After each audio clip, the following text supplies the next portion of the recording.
Every night it rises, silent, constant, a pale disk floating in the darkness, casting silver light across the world. For as long as humans have existed, the moon has been there. Our ancestors carved its phases into bone and stone, tracked its movements across the sky. Ancient astronomers mapped its surface with careful precision. Poets wrote verses trying to capture its beauty. And when humanity finally developed the technology to leave Earth, the moon was our first destination beyond home. We've walked on its surface, brought back pieces of it.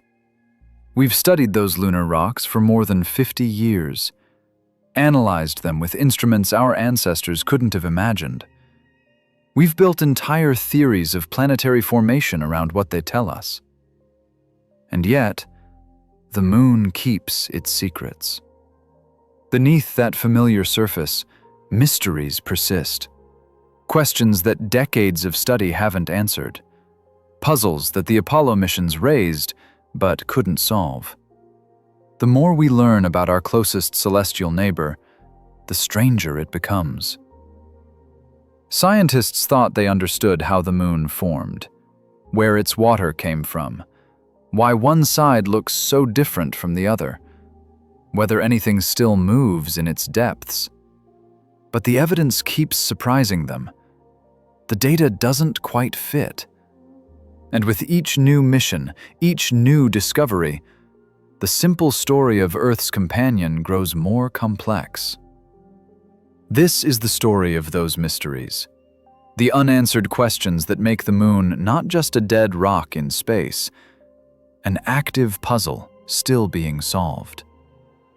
The story begins with an act of cosmic violence, so immense it's difficult to imagine. 4.5 billion years ago, the Earth was young, newly formed from the swirling disk of dust and gas around our infant sun, still molten in places, still finding its shape. The early solar system was a chaotic place. Planets were still migrating, their orbits unstable. Leftover planetesimals, building blocks of worlds that never quite made it, careened through space on unpredictable paths. One of these objects, roughly the size of Mars, was on a collision course with Earth. Astronomers have named it Theia, after the Greek Titan who gave birth to the moon goddess Selene. For millions of years, Theia followed its orbit, drawing closer to the young Earth with each pass. And then, contact.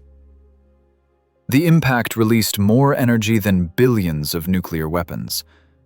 It happened at an angle, not head-on, striking Earth's surface with a glancing blow, sending shock waves through the entire planet. The outer layers of both worlds vaporized instantly. Rock turned to gas. The material from this collision sprayed outward into space, forming a massive ring around Earth. Trillions of tons of debris orbited the wounded planet. The heat was intense. Elements separated by weight, iron sinking back to Earth, while lighter silicates stayed aloft. Slowly, over thousands of years, gravity did its work. The debris began to clump together. Larger pieces attracted smaller ones. The ring gradually condensed. Materials colliding and sticking, building up mass. The process was chaotic at first. Countless small moonlets formed, then collided with each other, merging into larger bodies. Eventually, one body dominated. It swept up most of the remaining material in the ring, growing larger with each collision, until it became the moon we see today.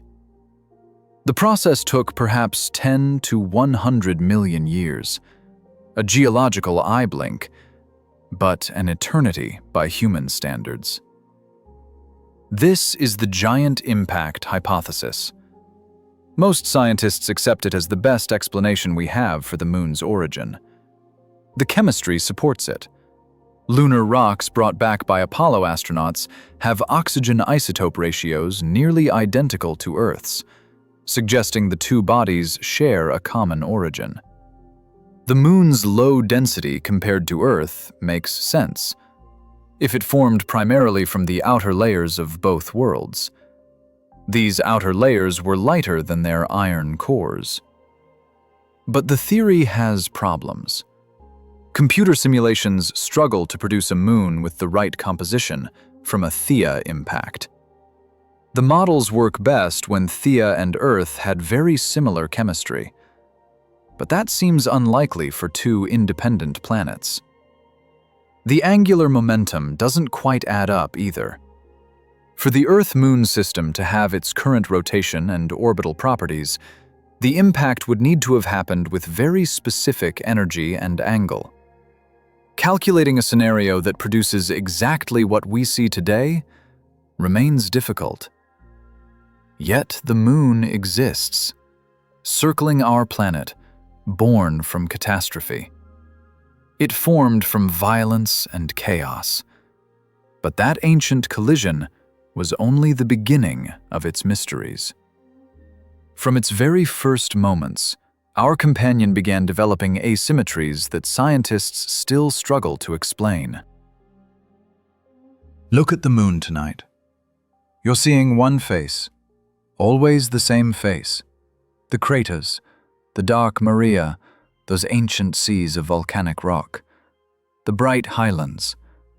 This is the near side, the only side humanity knew for most of its history. But there's another side, hidden, turned forever away from Earth.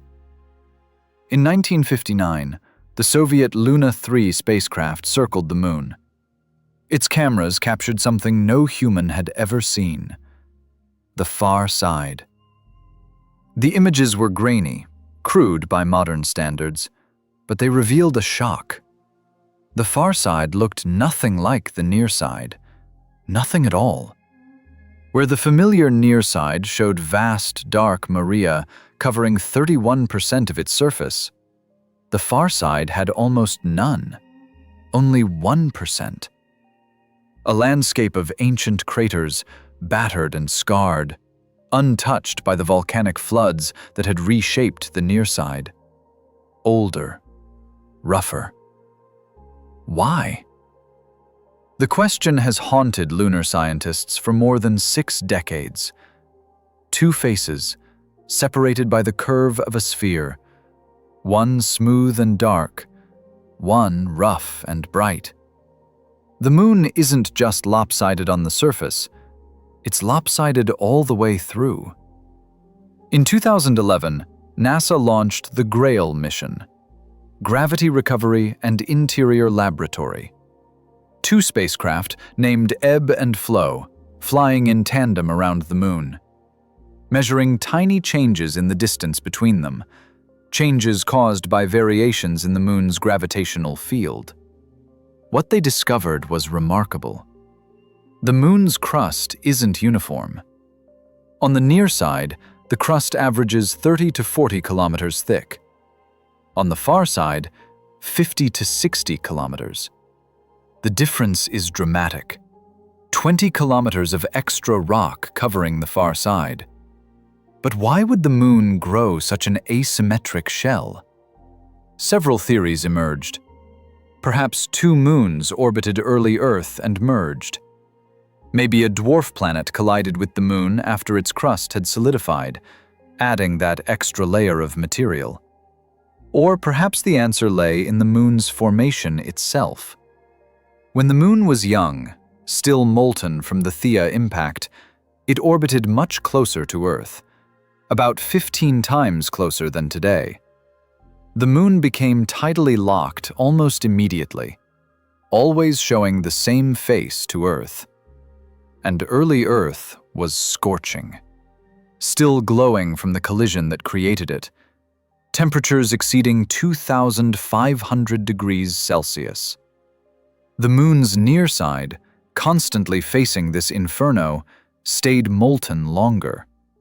The far side, turned away, cooled first. Its crust began to crystallize while the near side remained liquid. Elements like aluminum and calcium vaporized from the still molten near side. They condensed on the cooler far side, building up layer upon layer, making it thicker. But crustal thickness alone doesn't explain the volcanic asymmetry. Consider the South Pole Aitken Basin, the largest confirmed impact crater on the Moon. 2,600 kilometers wide, 13 kilometers deep. It carved through the far side's thick crust, excavated mantle material. Later impacts thinned the crust even more. And yet, only 3 to 4% of the basin floor shows volcanic flows. Despite the thin crust, despite access to the mantle below, the lava didn't erupt. Something else must be at work. Something deeper than crustal thickness. In 2025, researchers found another clue. Analyzing how the Moon responds to Earth's tidal forces.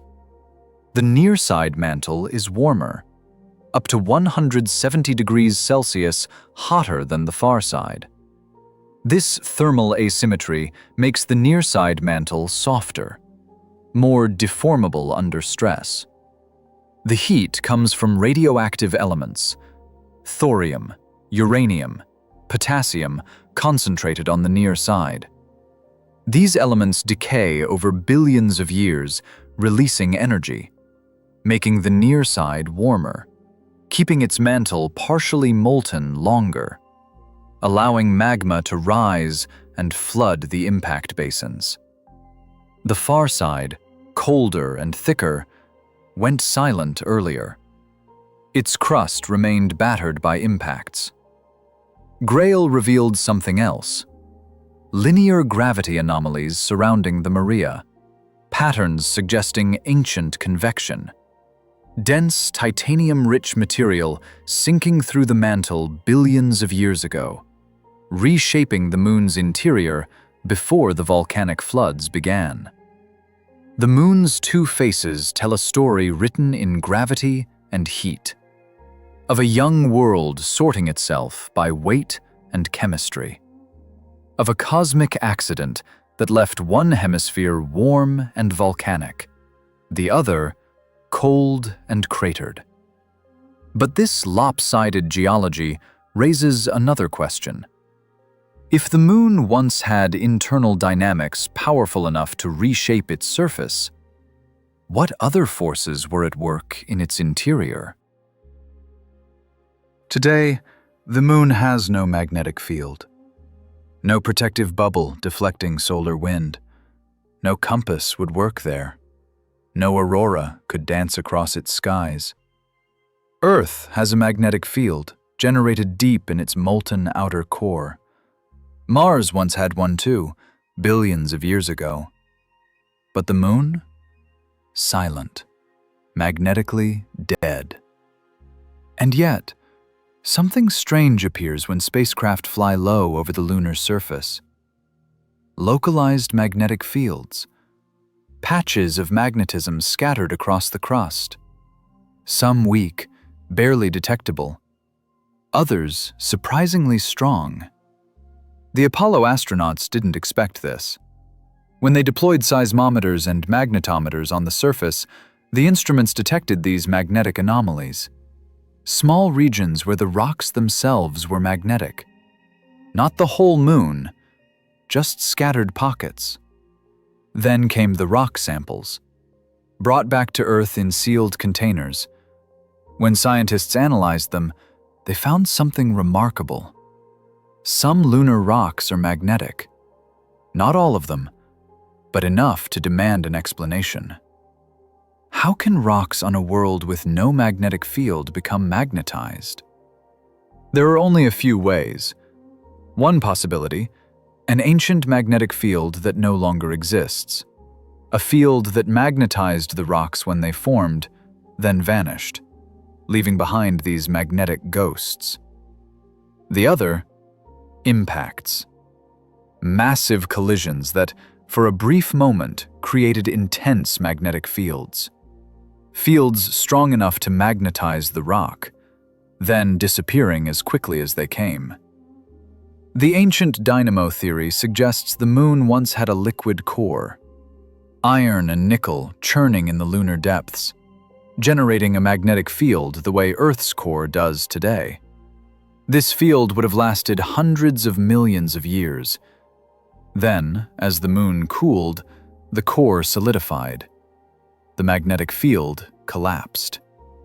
Analysis of Apollo samples suggests the field was strong between 3.9 and 3.56 billion years ago. After 3.3 billion years ago, it had weakened dramatically, eventually dying completely. But why would such a small moon generate a magnetic field at all? The moon's core is tiny, only 20% of its radius. Some scientists propose tidal heating from Earth helped drive convection. Others suggest mantle overturn created enough circulation. Combined with the small core, this generated movement to sustain a dynamo. The second theory involves impacts themselves. When a massive asteroid strikes at high speed, it releases enormous energy. Some of that energy converts to magnetic fields, temporary, intense bursts lasting minutes or hours. If rock is hot enough during this window, it can become magnetized, locking in a record of that brief, violent field. Simulations show that ejecta from giant impacts could land at the antipode, the point directly opposite the impact site. This material, shock heated above 600 degrees Celsius, cools in the impact-generated field, becoming strongly magnetic. This might explain why many lunar magnetic anomalies cluster near the antipodes of large impact basins. One of the most studied magnetic anomalies is called Reiner Gamma, a bright, sinuous pattern on the surface, about 40 miles long, visible through backyard telescopes as a strange, pale swirl. Beneath this swirl lies one of the moon's strongest magnetic anomalies, and the pattern itself may result from this buried magnetism. The magnetic field deflects solar wind particles, protecting the surface beneath from weathering, making it brighter than surrounding areas, creating the swirl pattern we see. Scientists have modeled Reiner Gamma's magnetic source. They believe it's an elliptical disk of magnetized material buried less than 2 kilometers down. Perhaps a melt sheet from an oblique impact. Strongly magnetized, possibly 70 amperes per meter. That's remarkably strong. Unless it contains iron from the impactor itself. Extralunar material capable of holding much stronger magnetization than native lunar rock. Recent work suggests Reiner Gamma formed between 3.3 and 3.9 billion years ago, during the moon's volcanic era, when the dynamo field was still active, strong enough to magnetize cooling rock. These magnetic anomalies aren't just curiosities, they're time capsules, records of the moon's ancient magnetic field frozen in stone. Each one potentially tells us about field strength, direction, when it existed. But many questions remain. How long did the dynamo last? What powered it? Why did it stop?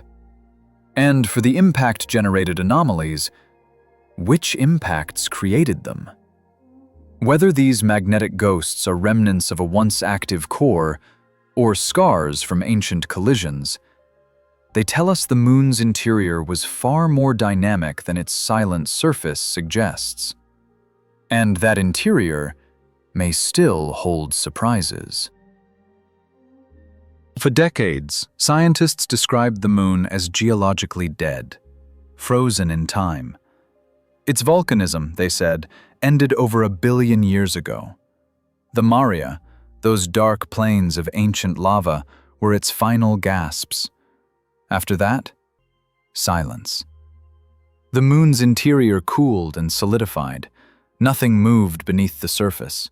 Nothing erupted. A dead world. But the Lunar Reconnaissance Orbiter revealed something unexpected. Something that forced geologists to rewrite their textbooks. In 2014, researchers announced the discovery of 70 irregular mare patches, small volcanic features scattered across the moon's dark plains. Smooth, rounded mounds next to rough, blocky terrain, unlike anything around them. When scientists counted the craters on these deposits, they found surprisingly few. Young surfaces accumulate fewer impacts. Based on crater counts, some of these volcanic features are less than 100 million years old, perhaps as young as 50 million years. 100 million years sounds ancient, but on the moon's timescale, it's yesterday. The moon is 4.5 billion years old. Volcanic activity 100 million years ago is only 2% of its lifetime. For comparison, 100 million years ago on Earth, dinosaurs still roamed. The Cretaceous period was in full bloom. The moon wasn't dead. It was still erupting. In 2024, analysis of China's Chang'e 5 samples revealed something even more stunning. Volcanic glass beads in the lunar soil, dated to 123 million years old, give or take 15 million years. The chemical composition matched volcanic glass, not impact glass. These beads formed from erupted magma, cooling rapidly in the airless lunar environment. This young volcanism raises profound questions. The moon should have cooled by now. Its small size means it should have lost its heat faster than Earth. 1 billion years of cooling should have solidified everything. Yet somehow, the lunar mantle remained hot enough. Hot enough to generate magma. Hot enough to push it to the surface in small eruptions. The answer may lie in radioactive elements. Thorium, uranium, potassium, concentrated on the near side.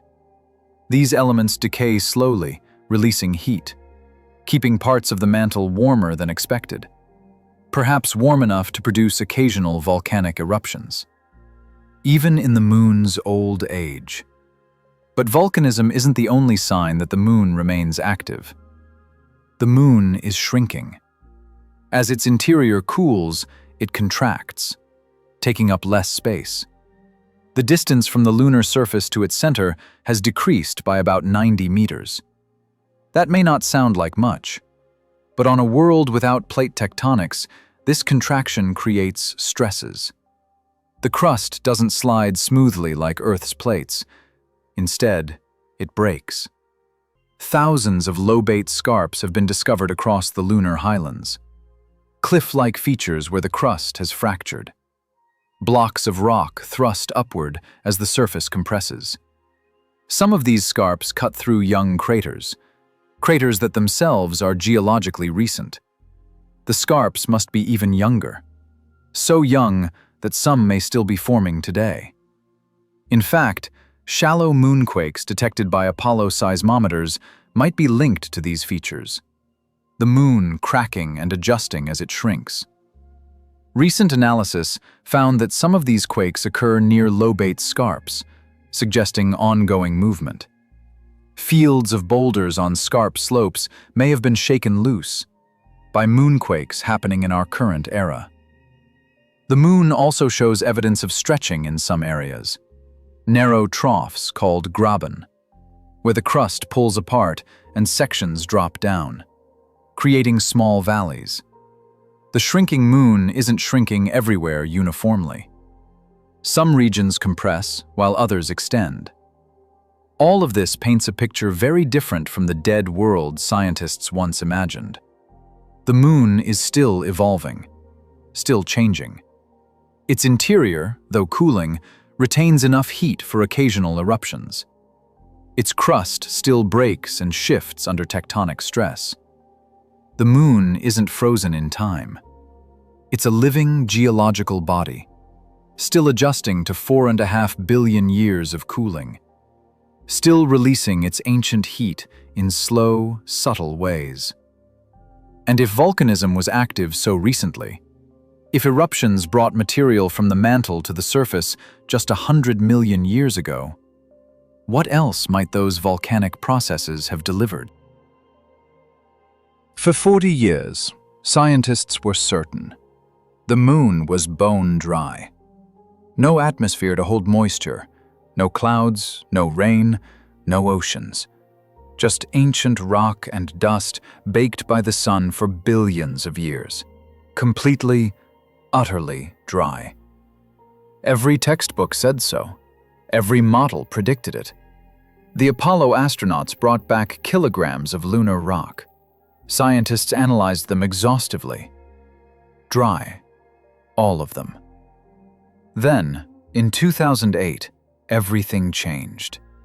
Researchers examining old Apollo samples with new techniques made a startling discovery. Water. Inside the rocks. Not on the surface, deep within the mineral structure of volcanic glass brought back by Apollo 15 and 17. Tiny amounts, measured in parts per million, but unmistakably there. Water that had been locked inside the moon since its formation. The discovery stunned the scientific community. For 4 decades, they'd believed the moon was arid. Now they knew better. The moon had water in its interior. But if water existed inside the moon, could it exist on the surface? In 2009, NASA launched the LCROSS mission, Lunar Crater Observation and Sensing Satellite. The plan was audacious. Deliberately crash a spent rocket stage into a crater near the South Pole. Then fly a second spacecraft through the debris plume, analyzing whatever got kicked up. The target was Cabeus Crater, a place that hasn't seen direct sunlight in billions of years, permanently shadowed, one of the coldest spots in the entire solar system. Temperatures hover around 38 Kelvin, cold enough to trap water ice indefinitely. On October 9, 2009, the Centaur upper stage slammed into Cabeus, traveling at 9,000 kilometers per hour. The impact excavated 350 metric tons of lunar material, creating a crater 20 meters wide. A plume of debris rose into sunlight.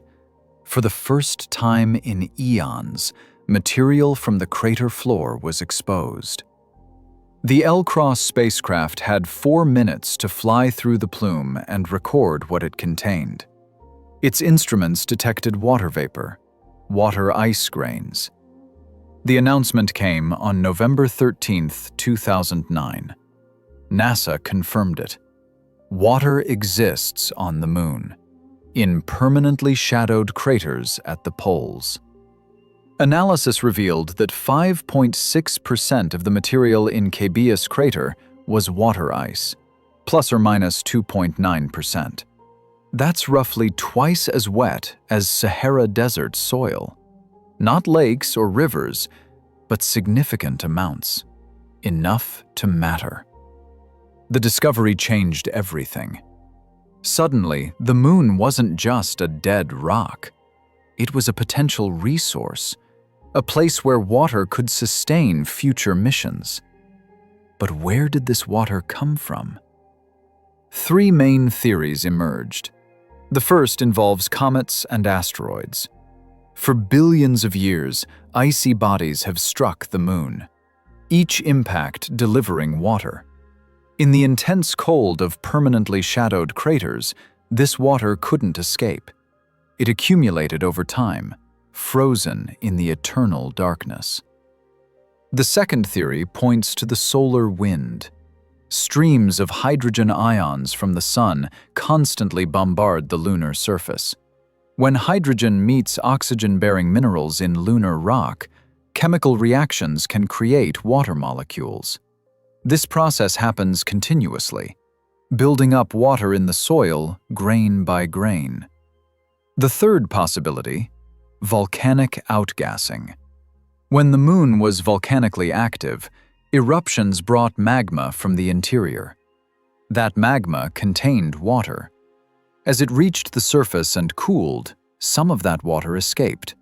Some might have migrated to the poles, becoming trapped in cold craters. Each theory has evidence. Each could contribute some portion of the moon's water. Perhaps all three processes worked together. But the Apollo samples revealed something else. A lunar water cycle we don't understand. How does water move across the airless surface? Where does it hide during the lunar day when temperatures soar? Does it hop from cold spot to cold spot? Migrate beneath the surface? Scientists have observed hints of water appearing and disappearing with the lunar cycle, but the mechanism remains unclear. Recent research suggests the moon is chemically active. Water molecules might break apart and reform, migrating in ways we're only beginning to comprehend. This matters for more than scientific curiosity.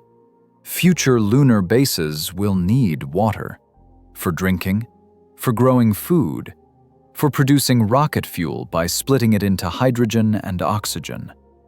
The moon's water ice represents a lifeline for exploration, if we can access it efficiently.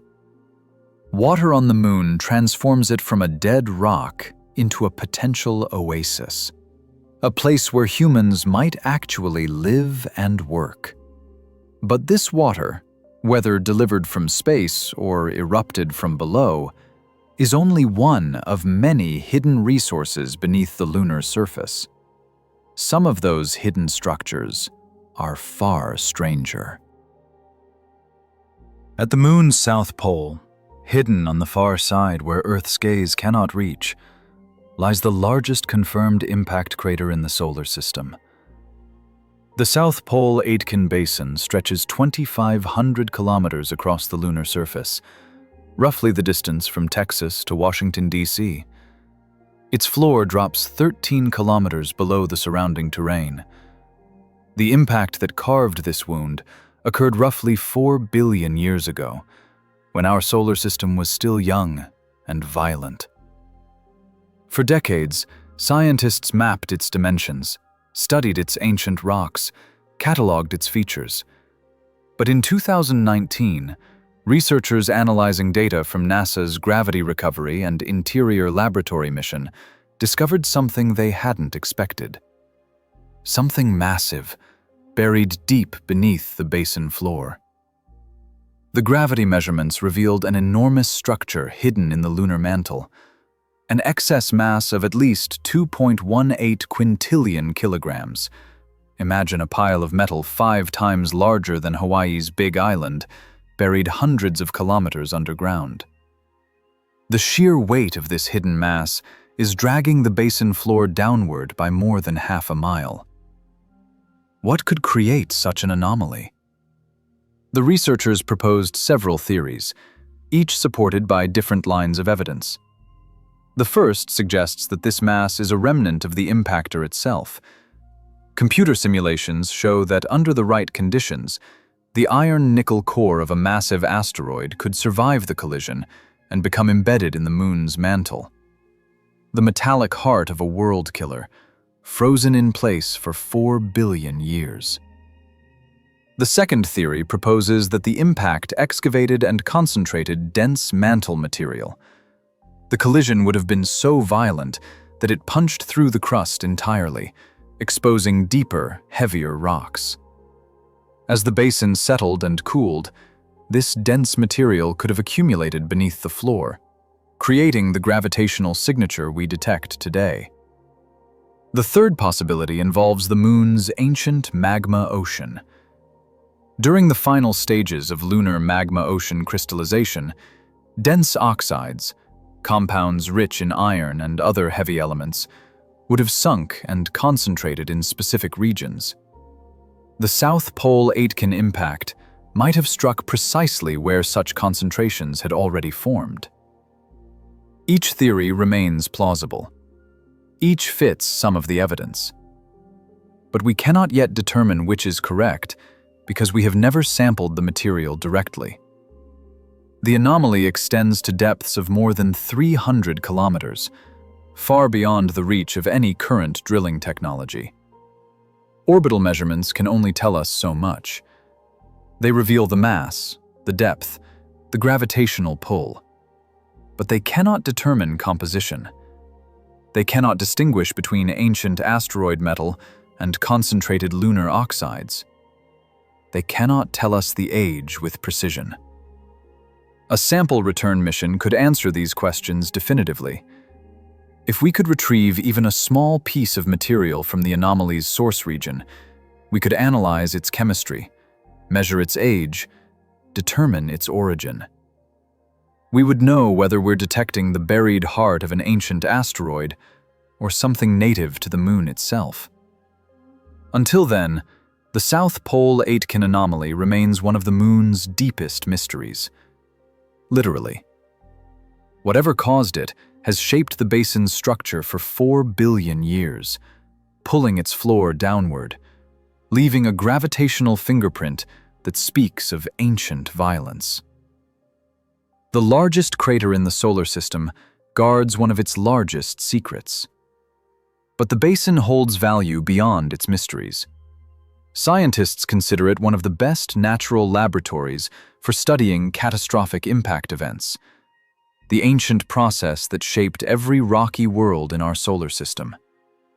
Understanding this basin means understanding how planets are built and rebuilt through collision.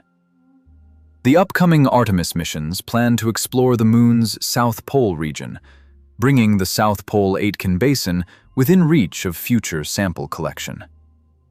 When astronauts finally retrieve rocks from this ancient scar, when laboratories finally analyze material that has lain buried since the solar system's infancy, we will add another chapter to the Moon's story.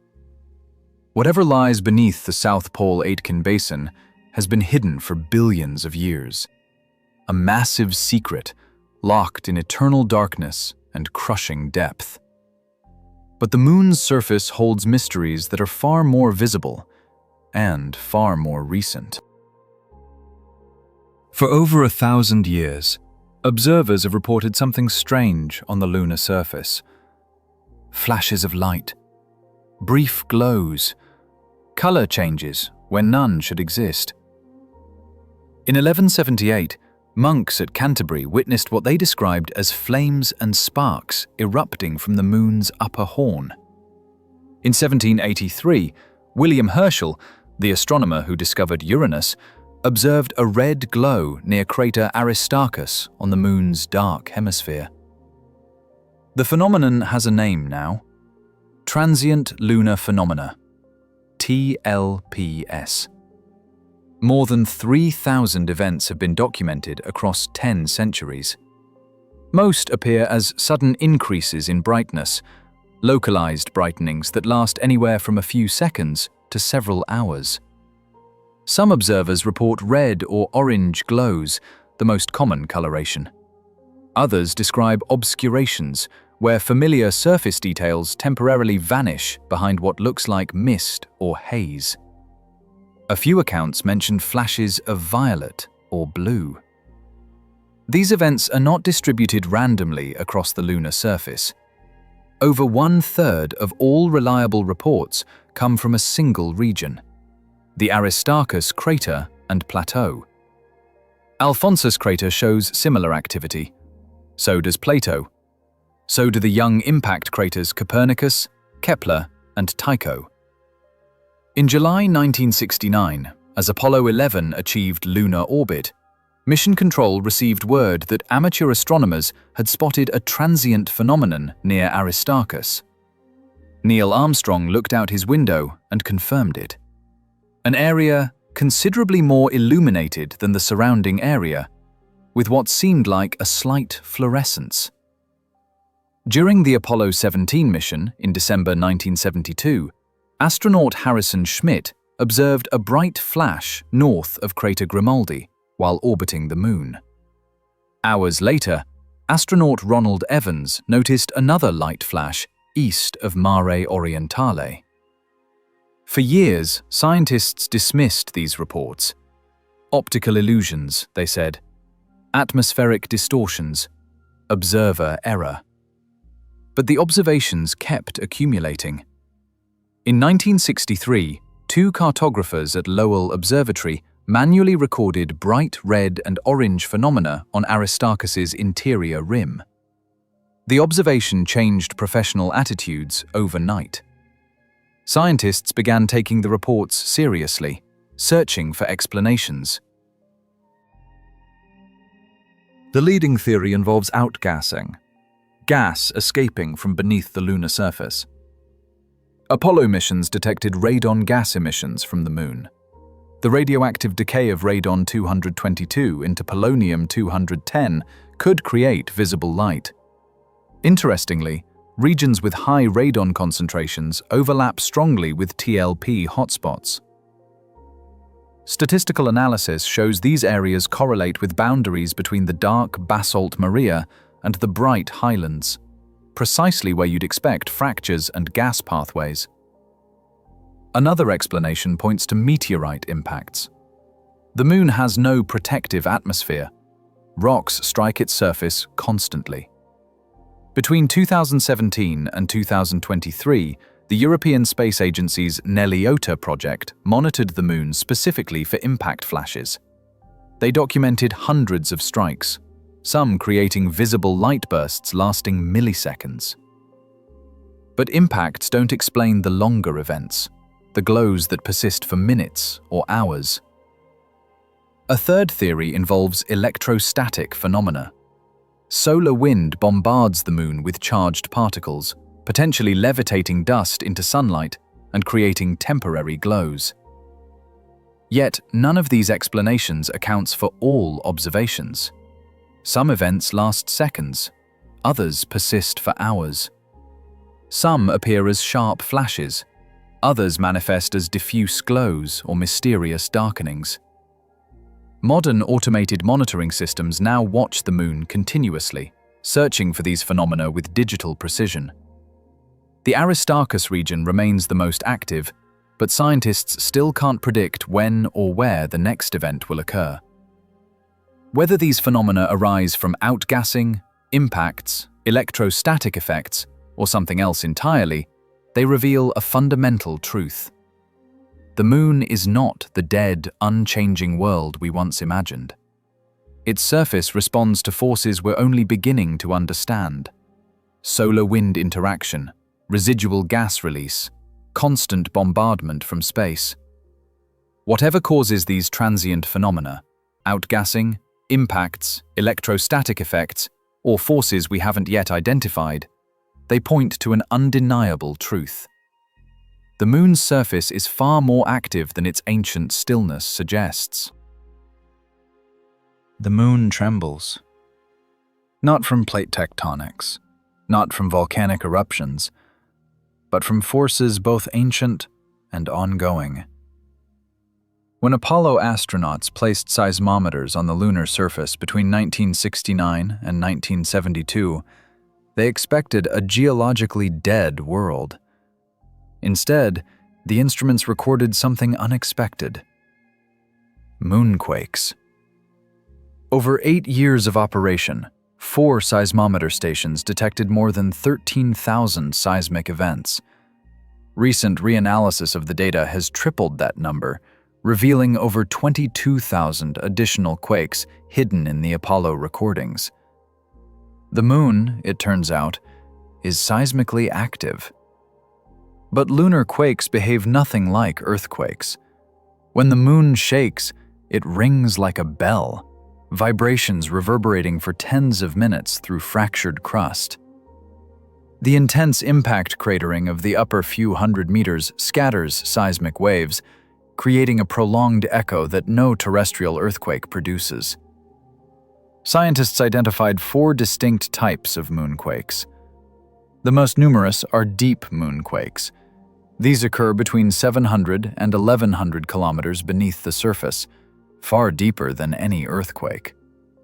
Over 7,500 deep moonquakes were recorded, clustered in about 81 distinct nests, specific locations that repeatedly generate quakes. The timing reveals their cause. These quakes follow a 27-day pattern, the exact period of the Moon's orbit around Earth. They're tidal events. Earth's gravity tugs at the Moon's internal structure, stretching and compressing it. The tidal stresses are strongest between 600 and 1,200 kilometers deep, precisely where the quakes originate. Additional periodicities at 206 days and 6 years point to solar tidal influences. Then there are the shallow moonquakes. Only 28 were detected by the original analysis.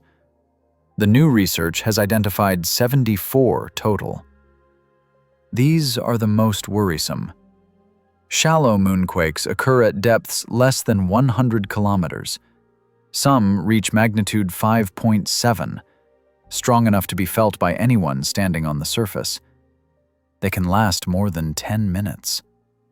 Unlike deep moonquakes, shallow events show no obvious tidal periodicity. Their origin remains mysterious. Some researchers suspect they're related to the Moon's ongoing contraction as it cools. The lunar surface has shrunk approximately 90 meters over its history, creating lobate scarps, thrust faults where the crust has crumpled. But the distribution of shallow quakes doesn't match what you'd expect from simple shrinkage. Recent analysis shows they concentrate in specific regions, particularly around the Apollo 15 landing site. One hypothesis links them to ancient magmatic intrusions detected by the GRAIL mission. But what could trigger quakes now, billions of years after the magma cooled, remains unknown. The third type, thermal moonquakes, are numerous but small. More than 50,000 were detected at the Apollo 17 station alone. These tiny tremors occur as the surface heats and cools between the frigid lunar night and scorching day. Temperature swings of nearly 300 degrees Celsius cause rocks to crack and shift. The quakes peak precisely at sunrise and sunset.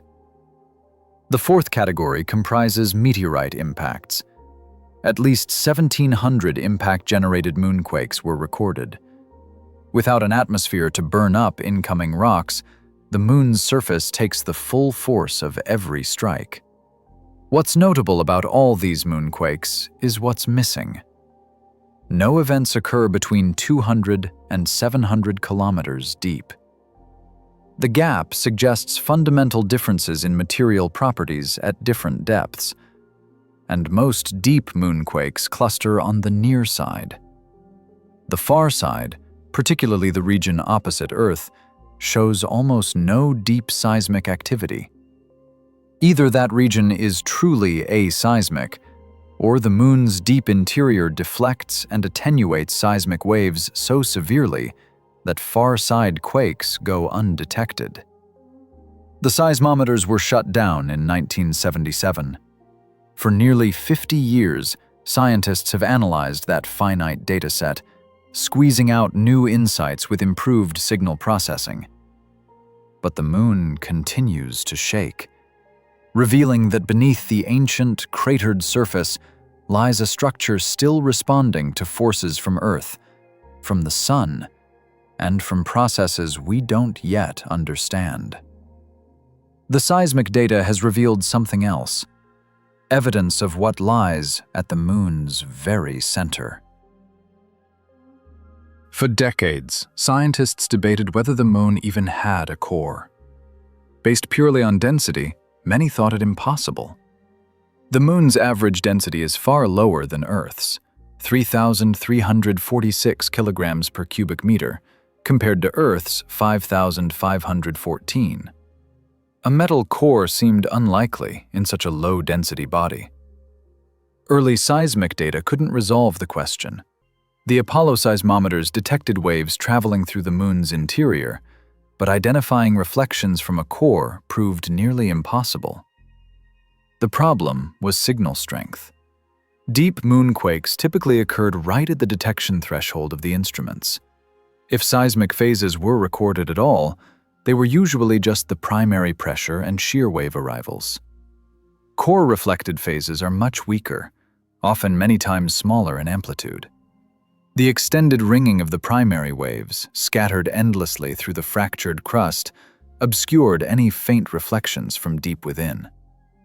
Individual seismograms couldn't reveal the core, but in 2011, researchers applied a technique called seismogram stacking, digitally partitioning overlapping signals to improve the signal-to-noise ratio.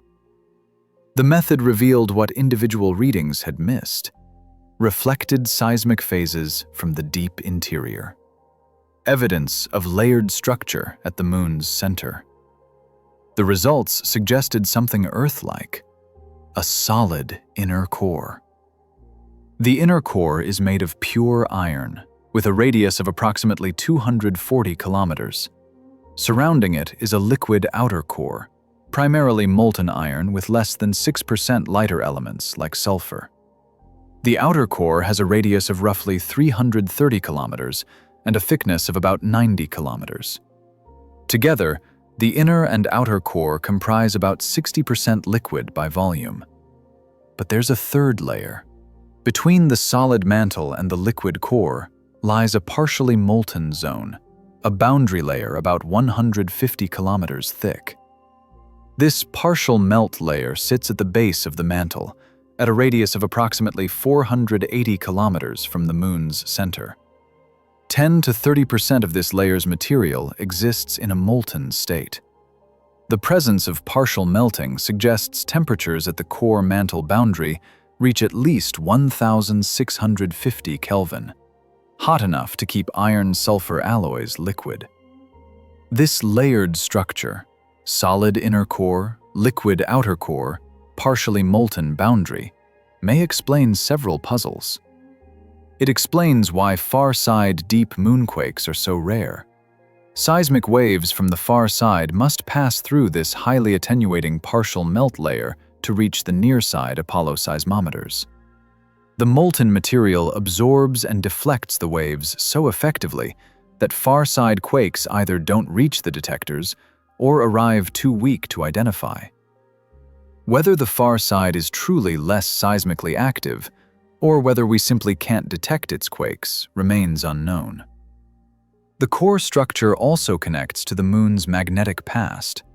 Ancient magnetized rocks prove the moon once generated its own magnetic field, something that requires a churning, convecting liquid core.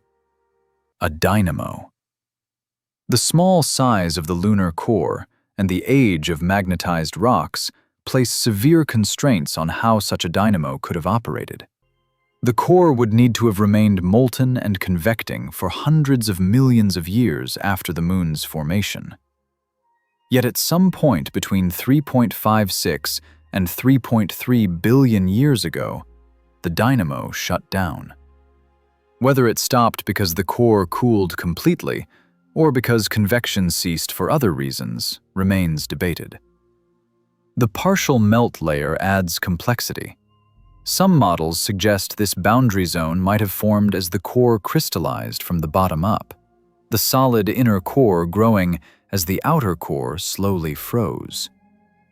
Others propose the partial melt represents remnants of the ancient magma ocean that never fully solidified. Either way, the moon's interior is not uniform.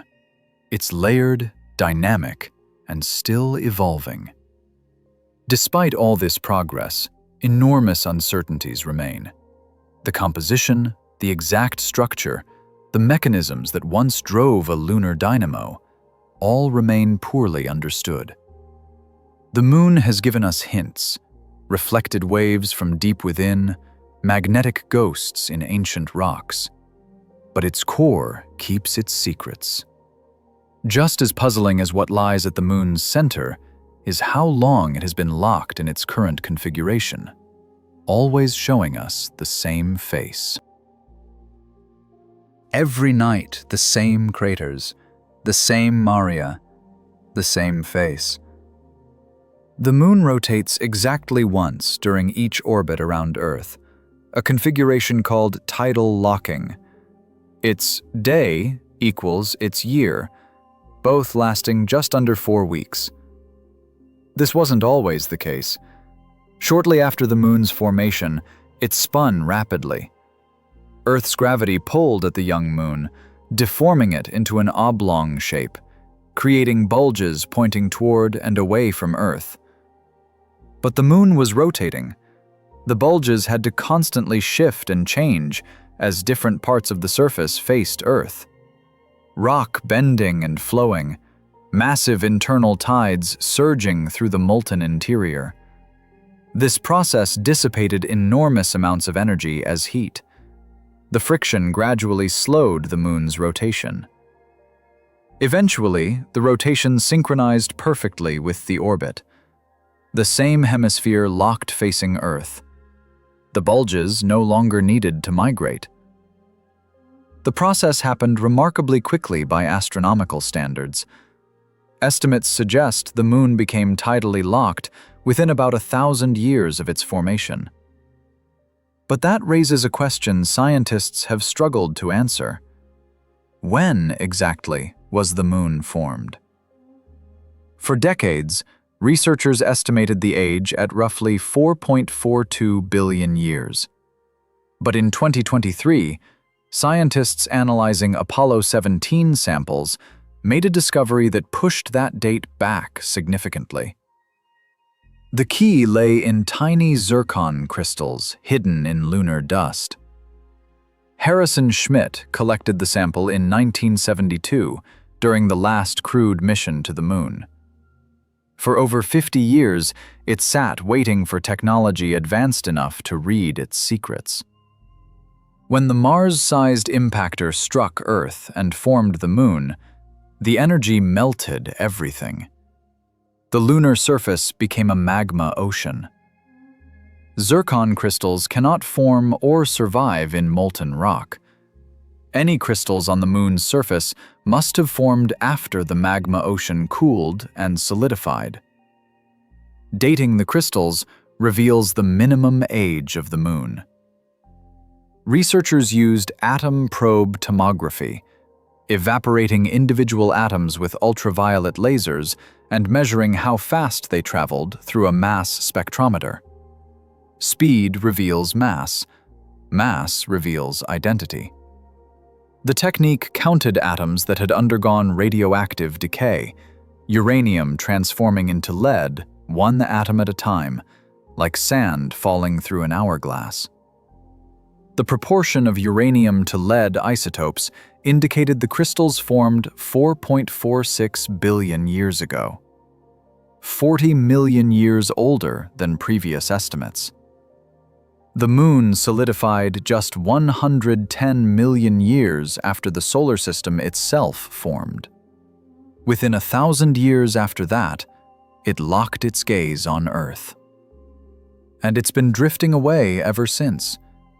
The same tidal forces that locked the moon's rotation continue to affect the Earth-Moon system. The moon pulls at Earth, creating ocean tides and even raising the solid ground by 30 centimeters as it passes overhead. Earth pulls back, transferring angular momentum. The moon's orbit expands by about 4 centimeters per year. Simultaneously, Earth's rotation slows. Days lengthen by approximately 2.3 milliseconds per century. 4.5 billion years ago, a day on Earth lasted only 6 hours. The moon orbited much closer, filling more of the sky, raising higher tides, spinning faster through its phases. In about 50 billion years, if both bodies somehow survive the sun's eventual expansion into a red giant, Earth and Moon will become mutually tidally locked. Earth's rotation will slow until 1 day equals 1 month. The Moon will hang motionless in the sky, visible from only one hemisphere of Earth. But that future is impossibly distant. More relevant are the mysteries encoded in the Moon's past. in the rocks and dust collected during humanity's brief visits to the lunar surface. Between 1969 and 1972, 12 humans walked on the moon. They left behind seismometers, retroreflectors, flags, footprints. They brought back 842 pounds of rocks and soil. Those samples transformed our understanding. They confirmed the giant impact hypothesis. They revealed the moon's volcanic history. They showed us water where we expected none. Yet for every question Apollo answered, new mysteries emerged. Why does volcanic activity appear to have continued so recently? What triggers the shallow moonquakes that show no tidal pattern? What causes the transient phenomena, the flashes, the glows, the horizon streamers that multiple missions observed? How does dust levitate in vacuum? Why does the far side differ so dramatically from the near? What lies buried beneath the South Pole Aitken Basin? The Apollo seismometers operated for 8 years, then fell silent in 1977. For nearly 5 decades, we've relied on that finite dataset, squeezing insights from echoes recorded by 4 stations, all located on the near side. We know the moon has a core, solid inner, liquid outer, partially molten boundary layer. But the exact size, the precise composition, the mechanism that once drove its magnetic field, all remain uncertain. We know the moon is shrinking as it cools, creating thrust faults that generate moonquakes. But we don't know how seismically active it is today, or which regions pose the greatest risk. We know water exists in permanently shadowed craters and within volcanic glass, but we don't know how much, or whether it's accessible enough to support human missions. The samples Apollo astronauts collected came from just 6 locations, all within 15 degrees of the equator. The far side remains unsampled by human hands. The polar regions, where water ice concentrates, where the South Pole Aitken Basin exposes ancient mantle material, await direct exploration. That's changing. NASA's Artemis program plans to return humans to the moon's south pole. China's Chang'e missions continue delivering samples from unexplored regions. India landed Chandrayaan-3 successfully, deployed a rover, detected possible moonquakes. Future missions will place seismometer networks across the lunar surface, near side and far. They'll drill into permanently shadowed craters. They'll sample the South Pole Aitken Basin directly. They'll establish long-term presence, enabling observations impossible during Apollo's brief visits. Because the moon isn't finished teaching us. Its asymmetric structure challenges our models of planetary formation. Its water content forces us to reconsider how volatile compounds behave in the inner solar system. Its recent volcanism suggests internal heat sources we don't fully understand. Its seismic activity reveals an interior still responding to forces both external and internal. The moon stabilizes Earth's axial tilt, giving us stable seasons. It creates tides that shaped the evolution of life in coastal zones. It may have shielded early Earth from asteroid impacts. It certainly helped slow Earth's rotation from 6-hour days to 24. Without the moon, life on Earth would look profoundly different. Understanding the moon means understanding our own planet's history and future. But perhaps more fundamentally, The moon represents something else. It's the only world beyond Earth where humans have walked. The only place where we've left permanent marks, footprints that will persist for millions of years in airless silence. Every night it rises, silent, constant, familiar, hiding mysteries in its maria and highlands, keeping secrets in its core, waiting for us to return, to finally understand our ancient companion, our nearest neighbor in the vast emptiness of space.